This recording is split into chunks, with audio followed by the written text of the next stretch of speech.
Hello, Meoni here, and welcome back to another one of these read-throughs of a interview. This is Inverse's interview with the Final Fantasy XIV development team. I'll link their website in the description. Please go and give it some support.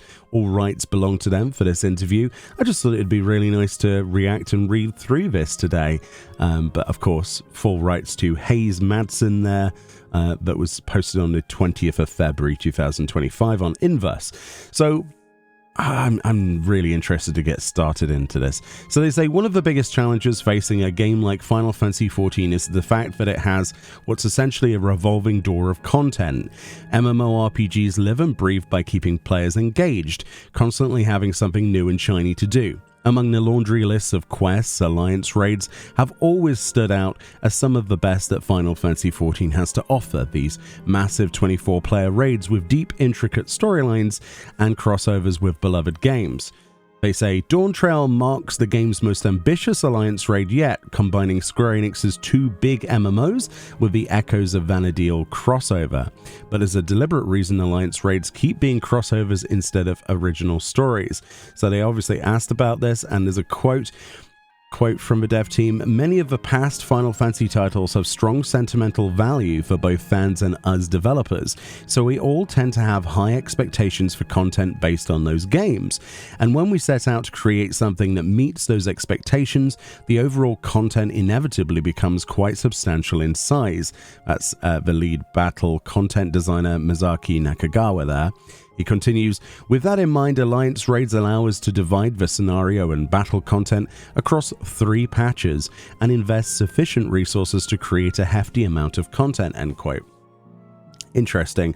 They say, whilst with a game like Final Fantasy XI, there was no shortage of inspiration the development team could draw from. While Final Fantasy XIV is in the midst of Echoes of Vana'diel, Inverse had the chance to sit down and talk to Nakagawa and the scenario writing team, diving into the complex process of making a crossover and designing massive raids. So they state here that they've edited the interview here for clarity and brevity. Again, when you talk to Japanese press, developers, etc., things can get lost in translation. So that's what they're kind of talking about there. Look at that amazing picture. So this is kind of like your first question. The Vana'diel raids are interesting as they represent a crossover with an MMO that's still going.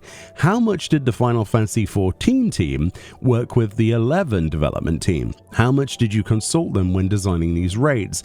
Nakagawa-san says plans for Echoes of Vana'diel, or EOV, started around winter 2023. Alongside the development of Dawntrail.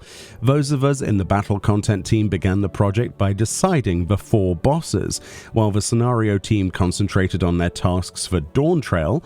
Once the bosses were decided, we then moved on to working on the design of the overall dungeon and outlining the story. Interesting. They say there were some unique level design ideas, such as having each alliance start in Ronfur, Saruta Baruta and Gustaberg, i.e. the starting areas in 11, or either Lower Juno, Upper Juno, Port Juno, but we had to forego those ideas as they weren't realistic with our development resources and system-related limitations. Can you imagine if we had like a starting city-state start for Ronfair and Saruta Baruta? That would have been brilliant, but again, these things are limited to what they can do. Let's continue. They say the Final Fantasy 11 team primarily supervised the original concept, plot, and in-game text of the scenario, as well as the voices and dialogue of NPCs and boss characters.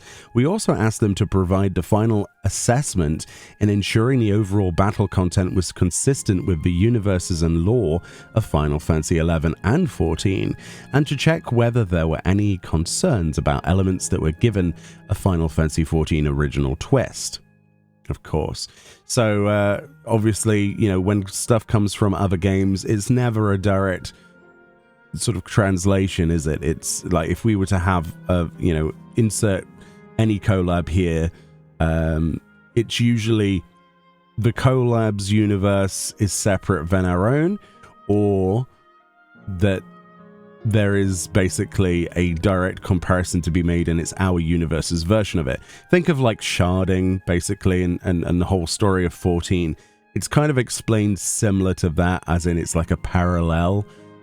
So things are different, which is very interesting. I find it nice to have that nostalgic kick, but at the same time have that, you know, new freshness and a new way of writing things.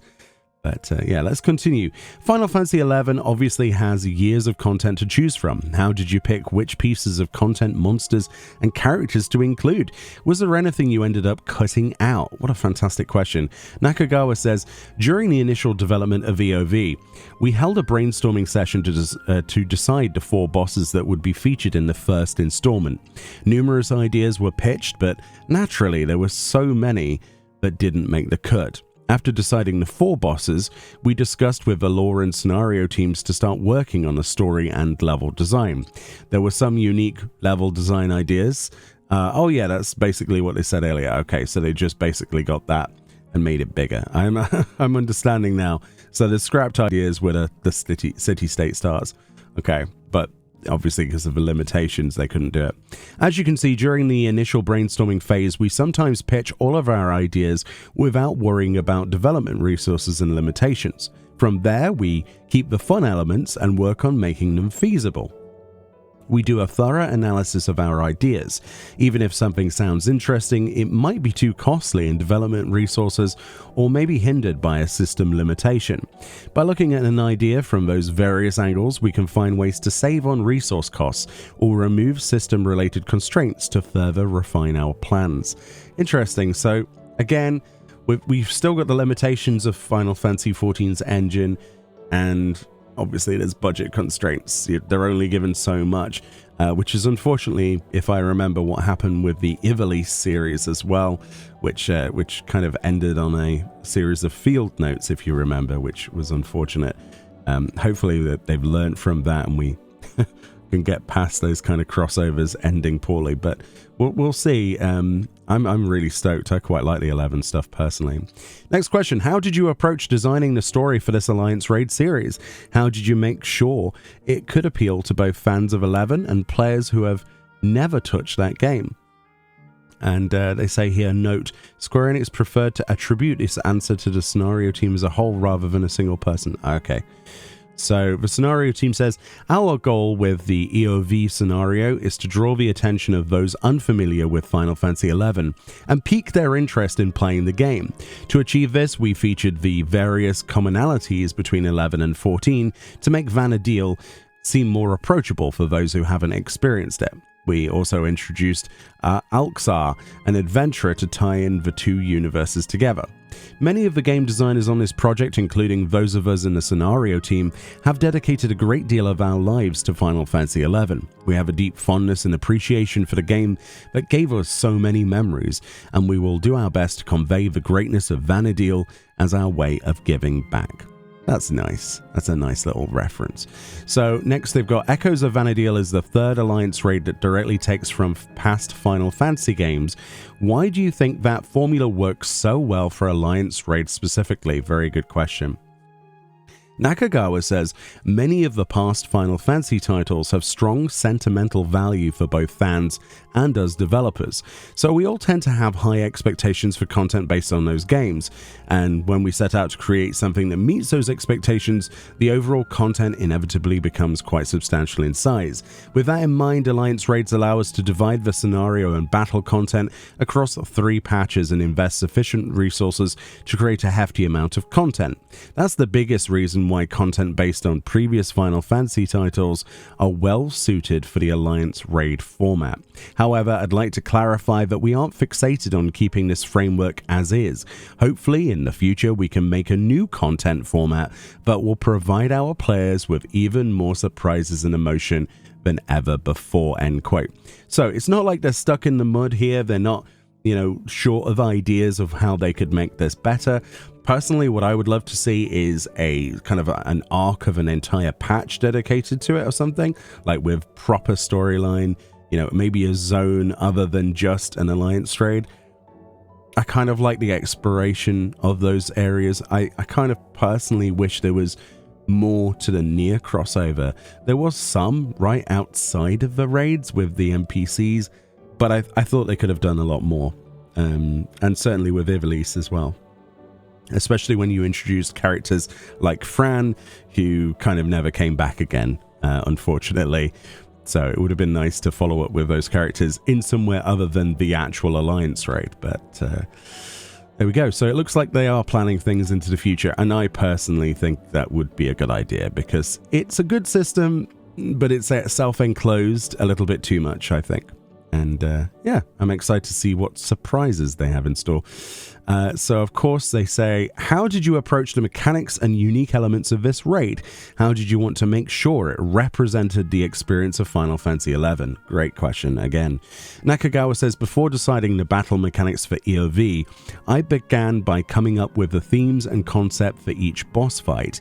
For the first boss, Preach, I decided early on that the encounter would feature comically exaggerated visuals and battle mechanics to represent Preach's unique personality in the battle itself. From there, I took her moves from Final Fantasy XI, such as Auroral Uppercut and Knuckle Sandwich, and carefully fleshed out the ideas while taking care not to deviate too far from the characteristics of the original moves. As for the second boss, Fafnir, the theme was simply to have an enormous and mighty dragon that uses dynamic and spectacular attacks. Once the theme was decided, I considered the visual appearances of its moves from Final Fantasy XI, such as how Hurricane Wing and Dragon Breath would look like, and incorporated those into battle mechanics. I use the same approach for all boss battles in EOV, but sometimes I work on the battle mechanics first. There are times when I take a certain approach based on the battle content designer's preferred method, or follow specific instructions from the lead game designer directing the content. The approach we take is decided on a case-by-case basis, depending on various factors, such as schedule, the game designer's expertise, and overall theme of the content. So it's interesting to see then how they approach the content. I think they nailed Preach, definitely. I think it was a really good entry. I don't know what everybody else thinks. I think it was a really good representation of how good you can make an Alliance raid. I can't wait to see what they do next, personally. But there we go. Let's continue.